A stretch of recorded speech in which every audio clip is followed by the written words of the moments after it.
সাত শ্রেণীর ব্যক্তিকে আল্লাহ তাআলা তাদেরকে ভালোবাসেন না। আমরা আজকে এই সাত শ্রেণীর ব্যক্তি কারা তাদের ব্যাপারে জানার চেষ্টা করব এবং আমরা সতর্ক হয়ে যাব যে আমরা যেন তাদের অন্তর্ভুক্ত না হই। কি বলেন? কোন সাত শ্রেণীর ব্যক্তি, কোন অভাগা, কোন কপাল পোড়া সেই সাত শ্রেণীর ব্যক্তি যাদেরকে আল্লাহ তাআলা পছন্দ করেন না, ভালোবাসেন না, এই মর্মে তিনি কালামুল্লাহ মাজিদে ঘোষণা দিয়েছেন। এবং আমরা সতর্ক হওয়ার চেষ্টা করব এই বৈশিষ্ট্য যেন কশিনকালেও কভু আমাদের মধ্যে না আসে। তাহলে কালামুল্লাহ মাজিদ আল্লাহ তাআলা যে জানিয়েছেন যে তিনি সাত শ্রেণীর ব্যক্তিকে পছন্দ করেন না, তার মধ্যে প্রথম শ্রেণী হচ্ছে সীমা লঙ্ঘনকারী। আরবিতে বলে আল মুআতাদুন। সীমা লঙ্ঘনকারী ব্যক্তিকে আল্লাহ তাআলা পছন্দ করেন না। লিমিট ক্রস করলে আল্লাহ তাআলা পছন্দ করেন না। লিমিটকে কেউ যদি ওভারস্টেপ করে, ক্রস করে, আল্লাহ তাআলা পছন্দ করেন না। কেউ নাফরমানি করলেই আযাব পাঠান না। আল্লাহ অনেক সময় দেন, অনেক সময় দেন, শুধরে যাবার অনেক টাইম সে পায়। তারপরও যখন সে লিমিট ক্রস করে তখন আল্লাহ ধরে। আল্লাহ সব সময় ধরে না, ধরলে ছাড়ে না। ধরে ধরে ধরে না, ধরলে আল্লাহ ছাড়ে না। আল্লাহ সব সময় ধরবেন। এবং যে সমস্ত জাতিগোষ্ঠীকে এই পৃথিবীতে আল্লাহ তাআলা আযাব দিয়ে ধ্বংস করেছেন, তাদের স্টোরি যদি আমরা খেয়াল করি, আমরা দেখব যে তাদেরকে আল্লাহ অনেক সুযোগ দিয়েছেন ভালো হওয়ার, শুধরে যাওয়ার। কিন্তু তারা আল্লাহর আদেশ অমান্য করতে করতে করতে করতে যখন লিমিট ক্রস করে ফেলছে, একটা সবকিছুর একটা লিমিট থাকে। কি বলেন? We all should know all limits. আপনাকে জানতে হবে যে আপনি কতটুকু পর্যন্ত করতে পারবেন, কতটুকু আপনার সীমানা। You should know your limit. এই লিমিটটা আপনার জানতে হবে। তারা যখন লিমিট ক্রস করেছে আল্লাহ আযাব দিয়েছে। আপনারা সামুদ জাতির নাম শুনেছেন? তাদের কাছে আল্লাহ তাআলা একজন নবী পাঠিয়েছিলেন, নাম হচ্ছে সালেহ আলাইহিস সালাম। আল্লাহ নবী সালেহ আলাইহিস সালাম, তিনি তাদেরকে দাওয়াত দিলেন যে হে আমার জাতিগোষ্ঠীর লোকেরা, এক আল্লাহর ইবাদত করো। তারা অবাধ্য হলো। তিনি সত্যের পথে আহ্বান করলেন, তারা এই কথা শুনল না। একটার পর একটা আল্লাহর পায়গাম আসে, তারা অবাধ্য হয়, তারা অবাধ্য হয়, তারা আল্লাহ তাআলার আদেশকে মানে না। সবশেষে সামুদ গোত্র, তারা আবার খুব শক্তিশালী ছিল। তারা পাহাড় কেটে আর্কিটেকচার করে, ডিজাইন করে কিভাবে আবাসন তৈরি করতে হয় পাহাড়ি এলাকায়, মাউন্টেইন এলাকায় কিভাবে আবাসন তৈরি করতে হয়, এটার ব্যাপারে এক্সপার্ট ছিল। কিন্তু তারা সালেহ আলাইহিস সালামকে বলল, সালেহ তুমি পাগল, তুমি জাদুকর, তুমি যে আল্লাহর কথা বলছো আমরা মানবো এক শর্তে, যদি এই পাহাড়ের ভেতর থেকে 10 মাস গর্ভধারিণী একটা উট যদি বের করে আনতে পারো, এমন একটা শি ক্যামেল উট যদি বের করে আনতে পারো, যেই ওটের পেটের ভেতরে একটা বাচ্চা থাকবে এবং ওটটা পাহাড় থেকে বের হয়েই বাচ্চা ভূমিষ্ঠ করবে, এরপরে ওটের দুধ যেন আমরা খেতে পারি, তুমি যদি এইটা দেখাইতে পারো তাহলে বুঝবো তুমি সত্য নবী। দোয়া করলেন, আল্লাহ আমার এই জাতি সামুদ, তারা তো চেয়েছে যে পাথর ভেতর থেকে যদি একটা উট বেরোয়, ওট যদি বাচ্চা দেয় আর দুধ দেয়, তাহলে তারা তোমাকে মেনে নেবে। আল্লাহ তুমি মেহেরবানি করে এই মিরাকেল, এই মুআজিজা তুমি তাদের দেখিয়ে দাও। আল্লাহ তাআলা দোয়া কবুল করলেন। হাজার হাজার মানুষের সামনে চাক্ষুষ দিবালোকের মুহূর্তে পাথর ভেঙে একটা উট বেরিয়ে এলো বিশাল আকৃতির, এবং 10 মাস গর্ভধারিণী উট, সাথে সাথে এই উট বেরিয়ে বাচ্চা প্রসব করল, এবং সাথে সাথে এই ওলান থেকে উটের দুধ বেরোতে লাগলো। হাজার হাজার লোক এটার ওলান থেকে দুধ নিয়ে তারা তৃপ্ত হলো। আচ্ছা, এই মুহূর্তে তাদের কি করা উচিত ছিল বলেন তো? আশহাদু আল্লাহ ইলাহা ইল্লাল্লাহ ওয়া আশহাদু আন্না মুহাম্মাদুর রাসূলুল্লাহ ওয়া আশহাদু আন্না সালিহান নাবিয়্যুল্লাহ, এটা পড়া দরকার ছিল না? দরকার ছিল। কিন্তু তারা একের পর এক গোয়ার তুমি করতে করতে করতে করতে চাক্ষুষ দিনের বেলা এত বড় একটা মুআজিজা দেখার পরেও তারা অস্বীকার করলো। সাল্লাল্লাহু আলাইহি ওয়াসাল্লাম বললেন, তোমরা তোমাদের ওয়াদা পূরণ করো। তারা বলল, তুমি বড্ড বড় জাদুকর, তুমি যেন তেন জাদুকর না, তুমি পাহাড়ের ভেতরে জাদু ঢুকাই ফেলছো। কি মনে হয় তারা লিমিট ক্রস করে ফেলছে না? এবার ক্রস করছে না? তারা সীমা লঙ্ঘন করে ফেলেছে। দে ক্রসড দেয়ার লিমিট। এবার তো আর ছাড় দেওয়া যায় না, কারণ আমি আপনাদের বলেছি শুরুতে যে আল্লাহ সব সময় ধরে না, কিন্তু যখন ধরে ছাড়ে না। আযাব চলে আসলো। কি আযাব?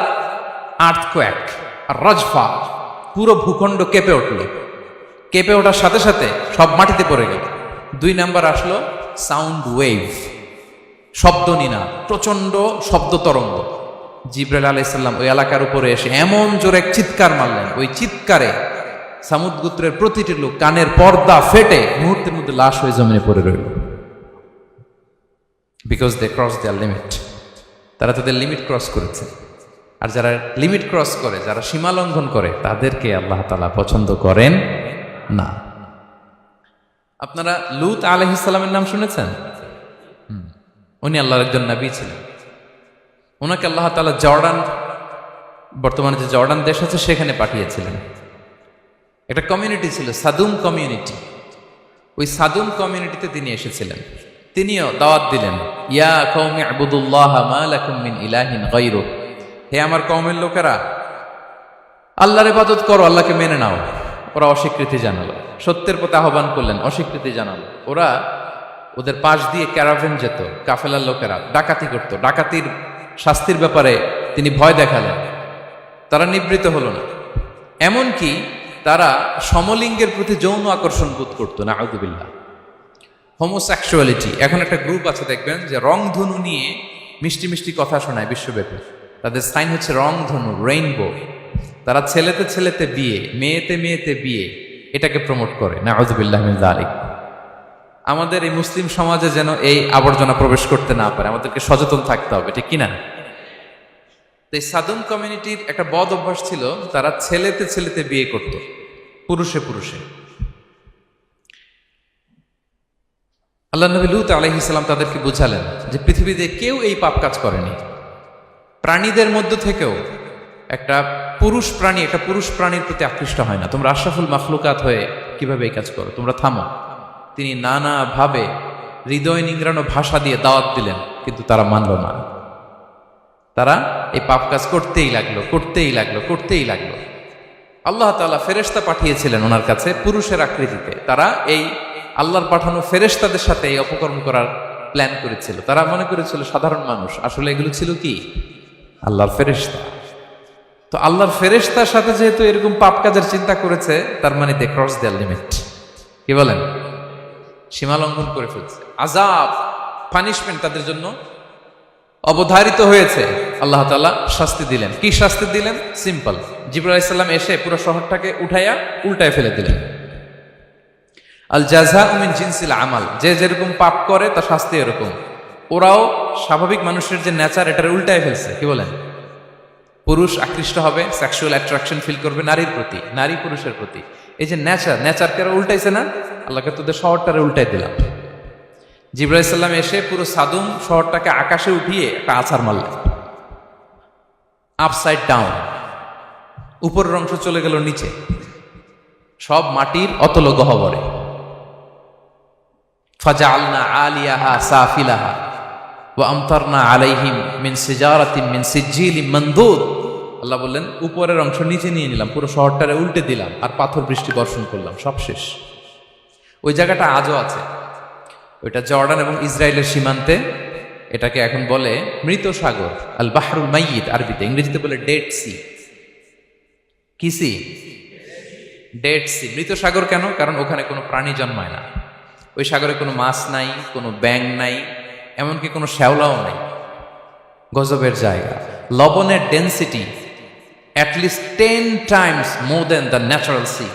সাধারণ সাগরের পানিতেই তো কত লবণ, আমরা মুখে নিলে রাখতে পারি এত লবণ। ওইটার চেয়ে কমপক্ষে 10 গুণ বেশি লবণাক্ত। গজবের জায়গা, আযাবের জায়গা। এবং আযাব কেন এসেছে? দে ক্রস দেয়ার লিমিট, তারা সীমা লঙ্ঘন করেছে। আর ইন্নাল্লাহা লা ইউহিব্বুল মুতাদিন, আল্লাহ তাআলা সীমা লঙ্ঘনকারীকে পছন্দ করেন না। আরেকজন নবীর কথা বলে এই পয়েন্টটা শেষ করি। মূসা আলাইহিস সালাম, ফেরাউনের হেদায়েতের জন্য আল্লাহ তাআলা মূসা আলাইহিস সালামকে পাঠিয়েছিলেন। তিনি নানাভাবে তার ভাইকে নিয়ে দাওয়াত দিতে লাগলেন, কিন্তু ফেরাউন এই কথা মানে না। ফেরাউন বলে, তুমি যে নবী, প্রমাণ কি? মূসা আলাইহিস সালাম বলেন, দেখো এই যে আমার হাতে লাঠি। উনি এমন নবী ছিলেন, উনি লাঠি মাটিতে রেখে দিলে ওটা মুহূর্তে সাপ হয়ে যেত। তো মাটিতে তিনি লাঠি রাখলেন, এটা মুহূর্তে সাপ হয়ে গেল, যে এই যে আমি নবী। মানে না, বললেন আরো কিছু দেখো। তো মূসা আলাইহিস সালাম বগলের এখান থেকে হাত উঁচু করলে নূরের ঝলকানি হাতের মধ্যে দেখা দিত। উনি নূরের ঝলকানি দেখালেন, এরপরও মানে না। এরকম একটার পর একটা আল্লাহ নবী মূসা আলাইহিস সালাম মুআজিজা দেখাতে লাগলেন, কিন্তু ফেরাউন মানে না। শুধু মানে না এতটুকুই না, সবশেষে আল্লাহ নবী মুসা আলাইহিস সালামকে অ্যাসাসিনেশন, হত্যার পরিকল্পনা করলো তারা, যে বনি ইসরাইল মুসা এবং মুসার অনুসারী যারা আছে দুনিয়া থেকে সরাই দিতে হবে, ধরো মুসারে ধরো, মুসার অনুসারীদেরও ধরো। ধাওয়া পাল্টা ধাওয়া শুরু হলো। আল্লাহ নবী মুসা আলাইহিস সালাম বনি ইসরাইলকে নিয়ে বাঁচার জন্য ছুটলেন। ছুটতে ছুটতে সামনে লোহিত সাগর। দেখেন, একে তো আল্লাহর বিধান মানে নাই, এরপরে একটার পর একটা মুআজিজা আসলো, সেটাও মানে নাই, এখন নবীরে হত্যার জন্য ছুটছে। কি মনে হয় সীমালঙ্ঘন হয়েছে? একটু একটু হয়েছে না অনেক? আল্লাহু আকবার। আল্লাহ বলেন ফাআগরাকনাল আখারিন, আমি মুসা এবং বনি ইসরাইলকে বাঁচাই দিলাম, ফেরাউন সহ তার দলবলকে সাগরে ডুবায় মারলাম। শুধু ডুবাই মারে নাই, আল্লাহ বলে ফাল ইয়াউমা নুনাজ্জিকা বিবাদানিকা লিতাকুনা লিমান খালফাকা আয়া। ফেরাউনকে লোহিত সাগরে তো ডুবিয়েছেই। আল্লাহ বলেন ফেরাউন, তোর অনুসারী যারা পৃথিবীতে থাকবে, তোর চালা চামুন্ডা যারা থাকবে, তোর খালাতো ভাই চাচাতো ভাই যারা দুনিয়াতে বেঁচে থাকবে, তাদের জন্য তোর লাশটারে আমি শুটকি বানিয়ে রাখলাম। Up to the day of judgement, কিয়ামত পর্যন্ত ফেরাউনের লাশটা মিশরের জাতীয় জাদুঘরে ড্রাই বডি হিসেবে আছে। আমি নিজে দেখে এসেছি, নিজ চোখে মমিফাইং করে শুটকি বানায় রাখছে। এভাবে পৃথিবীতে যতগুলো জাতিগোষ্ঠীকে আল্লাহ তাআলা আযাব দিয়ে ধ্বংস করেছে, তার কারণ হচ্ছে সীমা লঙ্ঘন। তার কারণ কি? প্রিয় ভাইরা, আমরা যেন আমাদের লাইফস্টাইলের দিকে একটু খেয়াল করি, যে এই সীমা লঙ্ঘনের কাতারে আমরা চলে আসলাম কিনা, আমরা চলে আসলাম কিনা, আমাদেরকে খেয়াল রাখতে হবে। আল্লাহ তাআলা সীমা লঙ্ঘনকারীকে পছন্দ করেন না। ইন্নাল্লাহা লা ইউহিব্বুল মুআতাদিন, তিনি সীমা লঙ্ঘনকারীদেরকে পছন্দ করেন না। এমনকি রাসূলুল্লাহ সাল্লাল্লাহু আলাইহি ওয়াসাল্লামের বায়োগ্রাফি যদি আমরা খেয়াল করি, আমরা দেখব যে তিনি যখন যুদ্ধের জন্য অভিযান পরিচালনা করতেন, দল পাঠাতেন, সেনাবাহিনী পাঠাতেন, তখন তাদেরকে বলতেন খবরদার যুদ্ধের ময়দানে সীমালঙ্ঘন করো না, সীমালঙ্ঘন করো না, খবরদার। যুদ্ধে যদি কেউ হেরে যায়, বন্দীদের সাথে খারাপ আচরণ করো না। ওরা হেরে গেছে বন্দী, আপনি চাইলে তার কান কেটে দিতে পারবেন, নাক কেটে দিতে পারবেন, আকৃতি বিকৃতি করতে পারবেন না। বিষ্ণু ইসলাম বললেন খবরদার সীমালঙ্ঘন করো না। যেখানে যুদ্ধে গিয়েছো ওই এলাকার শিশুদেরকে মেরো না, ওই এলাকার নারীদেরকে মেরো না, ওই এলাকার পাদ্রীদের গায়ে হাত তোলো না। সন্ন্যাসীদের যারা ইবাদত করে ওদের তো দোষ নাই, সিভিলিয়ান নাগরিক, তাদের গায়ে হাত তোলো না, খবরদার। গবাদি পশুর গায়ে হাত তুলবে না, এগ্রিকালচারাল প্রোডাক্ট জ্বালিয়ে দিও না। সুবহানাল্লাহি বিহামদিহি, কি রহমতের নবী ছিলেন। সীমা লঙ্ঘন যেন না করে বিষ্ণু ইসলাম অভিযান প্রেরণের আগে তিনি স্পষ্ট বলে দিতেন খবরদার কেউ সীমা লঙ্ঘন করবে না। যারা তোমাদের বিরুদ্ধে অস্ত্র তুলেনি তাদের বিরুদ্ধে অস্ত্র তোলা যাবে না, কারণ ইন্নাল্লাহা লা ইউহিব্বুল মুআতাদিন, আল্লাহ তাআলা সীমা লঙ্ঘনকে পছন্দ করেন না। প্রিয় ভাইরা, তাহলে যেই 7 শ্রেণীর ব্যক্তিকে আল্লাহ তাআলা পছন্দ করেন না, তার প্রথমটা আমরা জেনে গেলাম। তারা কারা? সীমা লঙ্ঘনকারী। আমি কিন্তু প্রায় এরকম জিজ্ঞেস করব এবং সব শেষে আপনাদেরকে নিয়ে রিভাইজ করব। তাহলে 1 নম্বরে আমরা পেলাম তারা কারা। মেহেরবানি করে সবাই বলবেন একসাথে, তারা কারা? তারা সীমা লঙ্ঘনকারী, তারা তাদের লিমিট ক্রস করে, তাদেরকে আল্লাহ তাআলা পছন্দ করে না। সো আমরা আমাদের লাইফের সাথে একটু মিলিয়ে নিই যে আমরা আমাদের কোনো ক্ষেত্রে সীমা লঙ্ঘন করি কিনা, একটু খেয়াল করেন। আমার যে দায়িত্ব আছে আমি কি সীমা লঙ্ঘন করি কিনা, আমার স্ত্রী আমার দায়িত্বে তার সাথে সীমা লঙ্ঘন করি কিনা, আমার ভাতিজা ভাতিজি অনেকের আছে ইয়াতিম, তার বাবা মারা গেছে, তার সব সম্পত্তির দায়ভার আমার উপর দেয়া, আমি ওইখানে তাকে ঠিকঠাক মতো সব দেই কিনা, সীমা লঙ্ঘন করি কিনা। হ্যাঁ, ক্ষমতা পেলে সীমা লঙ্ঘন করি কিনা। কি মনে হয় আমরা ক্ষমতা পেলে সীমা লঙ্ঘন করি কিনা? হ্যাঁ, করে করে হ্যাঁ, মানে যেইখানে ডাক্তারের কাছে যাই বলে ডাক্তার সাহেব আমার এইখানে ফোড়া, সারা দেহের যেই কোনো জায়গায় ধরতে পারেন, এইখানে ধরেন না, তো এইখানে না ধরলে ভালো হবে? ফোড়া যেইখানে, ট্রিটমেন্ট তো ওইখানে দিতে হবে, কি বলেন? রোগ যেখানে ওষুধও। সীমা লঙ্ঘন, দায়িত্ব পেলে আমরা সীমা লঙ্ঘন করি। এমনকি আমরা যারা ইবাদত করি, অনেকে ইবাদতেও সীমা লঙ্ঘন করি, ইবাদতেও না। ভারসাম্য থাকতে হবে, পরিমিতি বোধ থাকতে হবে। এবং মজার ব্যাপার হচ্ছে আল্লাহ তাআলা দোয়া এবং জিকিরের ক্ষেত্রে এই কথাটা উল্লেখ করেছেন যে তোমরা দোয়া জিকিরের ক্ষেত্রে সীমা লঙ্ঘন করো না। আল্লাহ তাআলা বলেন উদউ রাব্বাকুম তাদাররুআ ওয়া খুফিয়া ইন্নাহু লা ইউহিব্বুল মুআতাদিন, তোমরা আল্লাহকে ডাকো কেমন ভাবে? তাদাররুআ ওয়া খুফিয়া, সবিনয়ে গোপনে। সবিনয়ে ডাকো, চুপিসারে ডাকো, গোপনে গোপনে ডাকো, অল্প আওয়াজে ডাকো। কারণ কি? ইন্নাল্লাহা লা ইউহিব্বুল মু'তাদিন, আল্লাহ সীমা লঙ্ঘনকারীদেরকে পছন্দ করেন না। তাহলে আপনি যদি দোয়া করেন আল্লাহর কাছে, যখন জিকির করবেন বিনীতভাবে, চুপিসারে, সবিনয়ে, বিষ্ণু ঈসা ইসলাম যেভাবে শিখিয়েছেন ওইভাবে জিকির করবেন। নাকি জিকির করতে করতে মানুষের কাঁধে উঠবেন? উঠবেন না? ওঠে ওঠে, হ্যাঁ ওঠে। দেখেন আল্লাহ তাআলা যেইখানে 3 ফোঁটা দেওয়া দরকার 3 ফোঁটা দেয়, যেখানে 1 ফোঁটা ওইখানে 1 ফোঁটা দেয়। আল্লাহ তাআলা ইন্নাহু লা ইউহিব্বুল মু'তাদিন, আল্লাহ সীমালঙ্ঘনকে পছন্দ করেন না। এই কথাটা ঢুকাইছে কোথায়? দোয়া আর জিকিরের মধ্যে। কারণ আল্লাহ জানে আল্লাহর কিছু বান্দা থাকবে, তারা দোয়া এবং জিকিরের সময় কি করবে? সীমালঙ্ঘন করবে। মাঝে মাঝে কিছু ভিডিও ক্লিপসে দেখা যায় জিকির করতে করতে আরেকজনের কাঁধের উপর, যিনি জিকির পরিচালনা করতেছে তার মাথার উপর। এখন আমি ওয়াজ করতেছি, আপনি যদি লাফাইতে লাফাইতে এসে আমার উপরে পড়েন, হ্যাঁ মাইকের উপরে যদি এসে পড়েন, আমার অবস্থা হবে কি? লাফাতে লাফাতে উপরে উঠে যায়, নিজে ইনজুর্ড হয়, পাশের শ্রোতাকে ইনজুর্ড করে, যিনি আলোচনা পরিচালনা করতেছে তাকে ইনজুর্ড করে। এরকম আছে না নাই? ইন্নাহু লা ইউহিব্বুল মু'তাদিন, আল্লাহ তাআলা সীমা লঙ্ঘনকে পছন্দ করেন না।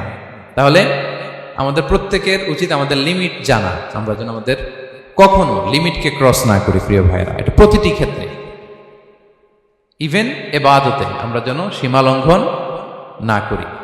এই পয়েন্টটা মনে থাকবে আপনাদের? আচ্ছা, তাহলে 2 নম্বরে আমরা চলে যাই। 2 নম্বরে যে শ্রেণীকে আল্লাহ তাআলা পছন্দ করেন না তারা হচ্ছে জালিম বা অত্যাচারী। জালিম বা অত্যাচারী, যারা জুলুম করে তাদেরকে আল্লাহ তাআলা পছন্দ করেন না। আল্লাহ তাআলা বলছেন ফাআম্মাল্লাযীনা কাফারু ফাউআযিবুহুম আযাবান শাদীদান ফিদ দুনিয়া ওয়াল আখিরা ওয়া মা লাহুম মিন নাসিরিন। যারা দুনিয়াতে কুফরি করবে কঠিন শাস্তি দুনিয়াতেও আখিরাতেও।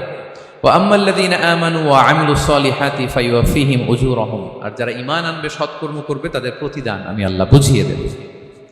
ওয়াল্লাহু লা ইউহিব্বুয যালিমিন, তবে জেনে রেখো আল্লাহ তাআলা জালিমিনদেরকে পছন্দ করেন। তাহলে 2 নম্বরে পাওয়া গেল কাদেরকে পছন্দ করে না? আপনি যদি কারোর প্রতি জুলুম করেন তাহলে আপনি জালেম, সে হচ্ছে মজলুম। সে কি? মজলুম। মজলুম আপনার ক্ষমা না করলে আল্লাহ তাআলা আপনার ক্ষমা করবে না। মজলুম যদি ক্ষমা না করে আল্লাহ তাআলা কঠিন কালো আপনাকে ক্ষমা করবে না। এজন্য জুলুম যেন আমরা কখনো না করি। প্রিয় ভাইরা, জুলুম শুধু আল্লাহ তাআলা আমাদের উপরই হারাম করেনি, আল্লাহ নিজের উপর হারাম করছে।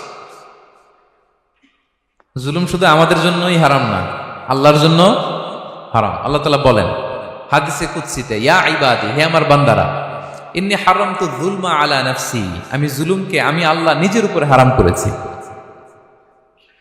ওয়া জাআলতুহু বাইনাকুম মুহাররামা, এবং এই জুলুমকে তোমাদের উপর হারাম করেছি। ফালা তাযালামু, তোমরা একে অপরের উপর জুলুম করো না। জুলুম শুধু আমাদের উপরই হারাম না, আল্লাহ নিজের উপর হারাম করেছেন। তাহলে জুলুমের সাথে কি মুমিনের কোনো সম্পর্ক থাকতে পারে? পারে না। এবং আল্লাহ তাআলা কখনো কোনো বান্দার উপর জুলুম করেন না। ওয়া আন্নাল্লাহা লাইসা বিযাল্লামিন লিল আবিদ, তিনি তার বান্দার উপর জুলুম করেন না।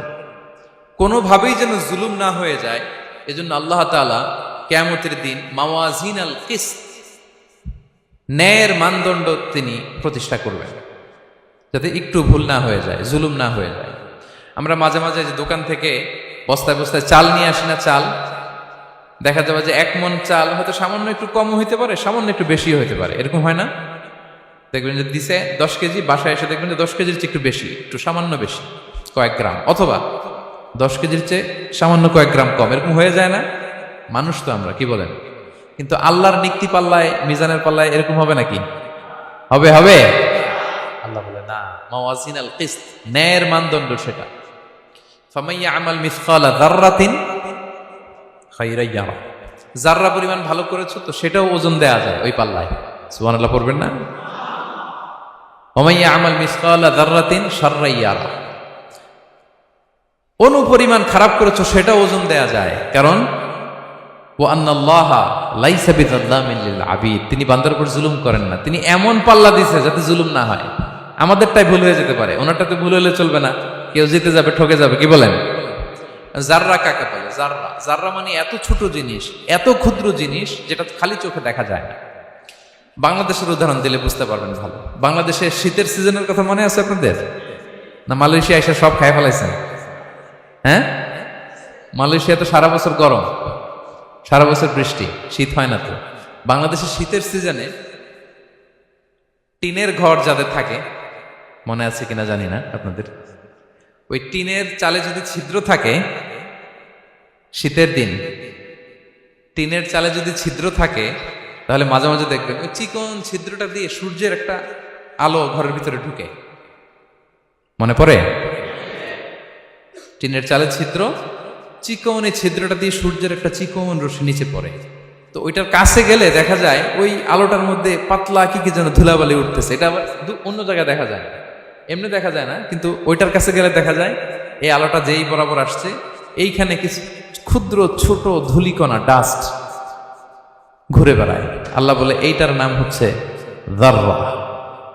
ফামান ইয়ামাল মিসকালা যাররাতিন খাইরান ইয়ারা। এই ডাস্ট উড়ে বেড়ানো ছোট্ট ধূলিকণা, যেটা খালি চোখে দেখা যায় না, এতটুকু ভালো যদি করো, সেটাও সেই মিজানের পাল্লায় ওজন দেয়া যায়। এতটুকু খারাপও যদি করো, সেটাও সেই মিজানের পাল্লায় ওজন দেয়া যায়। আল্লাহু আকবার। তিনি তার বান্দার উপর জুলুম করেন। জুলুম তিনি নিজের উপর হারাম করেছেন, আমাদের জন্য কি করেছেন? হারাম করেছেন। এবং বিষ্ণু ইসলাম আরো ভয়ঙ্কর কথা বলেছেন। তিনি বলেছেন, মান যালামা কিদা শিবরিন মিনাল আরদি তুবিকাহু মিন সাবঈ আরাদিন। কেউ যদি জুলুম করে তার ভাইয়ের 1 বিঘত পরিমাণ জমিন খায়। 1 বিঘত চিনেন তো? এই যে আমার এই আঙ্গুল থেকে এই আঙ্গুলটা, এটা টান টান করলে যতটুকু জায়গা, এটা বলে 1 বিঘত। শিবের আরবিতে বলে শিবের। হ্যাঁ, মান যালামা কিদা শিবর। বিষ্ণু বলেন এই 1 শিবর, 1 বিঘত জমি যদি কেউ অন্যায়ভাবে জুলুম করে তার ভাইয়ের কাছ থেকে খায়, কিয়ামতের দিন তুবিকা আলাইহি সাবউ আরাদিন, এই 7 জমিনকে আল্লাহ তাআলা তার ঘাড়ে চাপাবে। খা এবার, খা।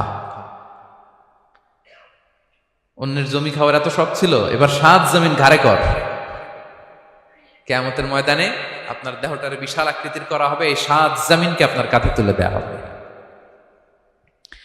এজন্য আমরা অন্যের রাইটস, অধিকার যেন নষ্ট না করি, কারো উপর যেন জুলুম না করি, কোনোভাবেই না। আমরা নানাভাবে এই জুলুমটা করি।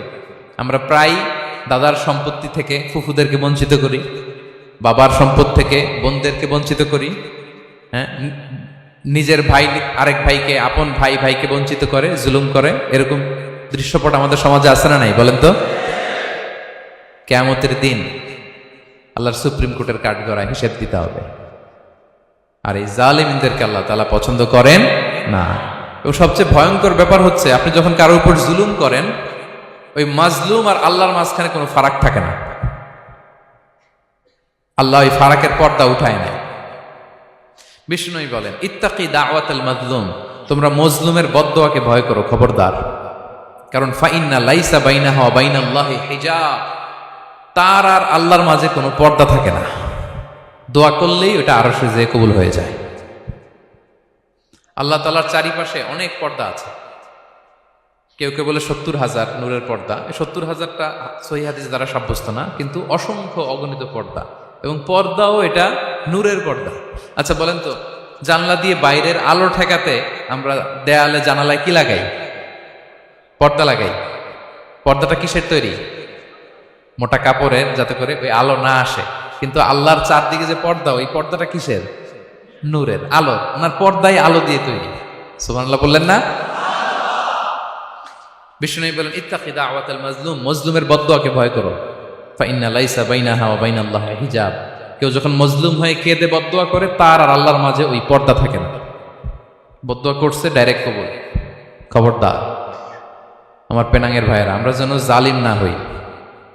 In it's any form, operation in it's any form, যেই কোনো ভাবে, যেই কোনো ক্ষেত্রে, যেই কোনো ধরনের হতে পারে জুলুম। কাউকে আপনি ছোট্ট কোনো কাজে ঠকালেন, বন্টন নীতিতে ঠকালেন, হ্যাঁ, জমি মেরে দিয়ে ঠকালেন, আমানত মেরে দিয়ে ঠকালেন, ইন ইটস এনি ফর্ম যদি জুলুম করে থাকেন, খবরদার। মজলুমের কান্না কখনো বৃথা যায় না। মজলুমের কান্না কখনো বৃথা যায় না। জীবনের কোনো না কোনো সময়ে এর প্রায়শ্চিত্ত আপনাকে করতে হবে। জীবনের কোনো না কোনো সময়ে এর প্রায়শ্চিত্ত করে আপনাকে মরতে হবে। তাহলে কোন বিশ্বাসী কি জালিম হতে পারে?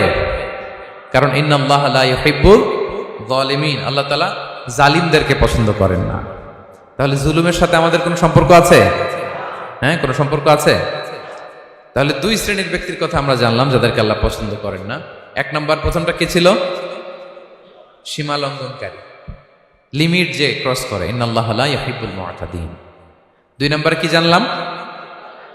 হ্যাঁ, জালিম, অত্যাচারী, অপ্রেসরকে আল্লাহ তাআলা পছন্দ করে না। তাহলে এই দুইটারে আমরা নো বলে দিলাম আজকের এই কনফারেন্স রুমে। আওয়াজ করে বলেন তো সবাই, নো। এই লিমিট ক্রস আর জুলুম, নো, চলে গেছে, খালাস। এবার 3 নম্বরে দেখি আল্লাহ কাদেরকে পছন্দ করেন। 3 নম্বরে আল্লাহ তাআলা অহংকারী, দাম্ভিক লোককে পছন্দ করেন না। অহংকারী, আমাদের তো অহংকার নাই না? আছে? অহংকার আছে? কিসের অহংকার বলেন?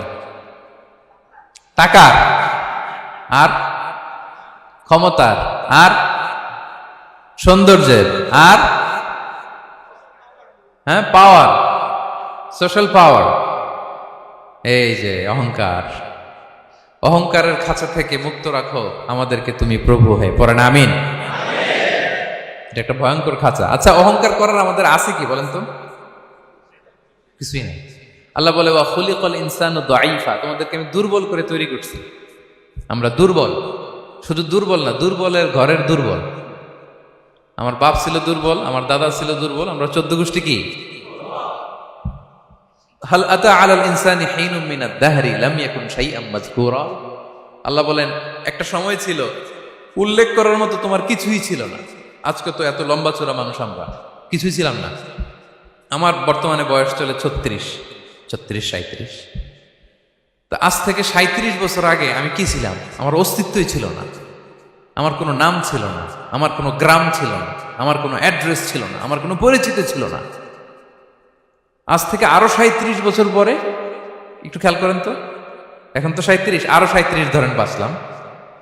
এরপরে আমি দুনিয়া থাকবে, কিন্তু আমি নাই। আজকে কার জন্য আটকে আছে দুনিয়ার কাজ বলেন তো? আপনার দাদার জন্য, আপনার নানার জন্য। তো আপনাকে লাগে কেন? আপনাকে লাগে না তো আমাকে। আমি দুনিয়া, একদিন কিছুই ছিলাম না। আল্লাহ বলেন হাল আতা আলাল ইনসানি হিনুম মিনাদ দাহরি লাম ইয়াকুন শাইআম মাযকুরা।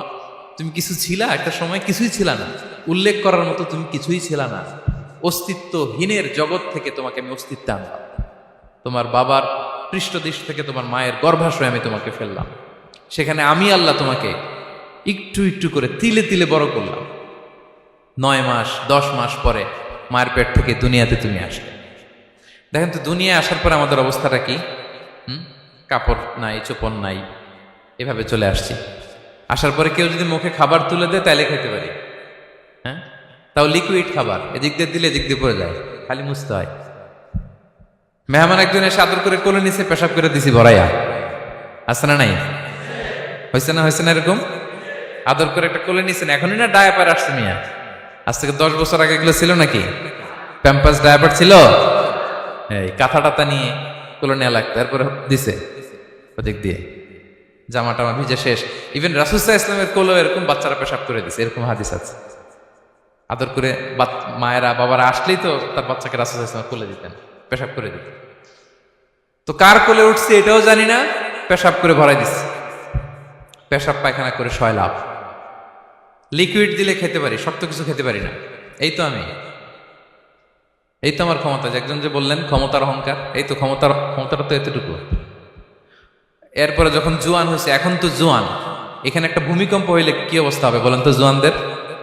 হ্যাঁ, কাঁপতে কাঁপতে সব শেষ। একটা ভূমিকম্প, একটা তুফান হলে ওটার বিরুদ্ধে দাঁড়াতে পারি না। একটা তুফান, রাস্তায় টায়ার পাংচার হলে লাফ দিয়ে উঠি। ক্ষমতা আমার নাকি ক্ষমতার অহংকার? কি দুর্বল আমরা! হ্যাঁ, কুকুর আমাদেরকে কামড় দিলে আমরা কুকুরের কামড়ও দিতে পারি না, ঠিক কিনা? মশা যে কামড়া, এটা ধরতে না পারলে কিছু করতে পারি? কামড় মাইরা দিছে দৌড়। বল্লা পোকা এটা যদি কামড় দিয়ে দৌড় দিয়ে কিছু করতে পারেন? তো কিসের ক্ষমতা আপনার? এরপর আবার যদি 70-80 বছর হায়াত পাই, আবার আগের মতো যেখানে বসি ওইখানেই ডাইরেক্ট। আছে না নাই? বয়স যখন 80 হয়ে যায় আর থাকে শরীরের কন্ট্রোল, আবার যেখানে বসে ওইখানেই পেশাব পায়খানা। খাবার দিলে খাইতে পারি, পিঠটা বাঁকা হয়ে কুজু হয়ে গেছে, এর নাকি আবার অহংকার। সাজে অহংকার সাজে? অহংকার সাজে একজনের, আওয়াজ করে বলতে হবে তিনি কে?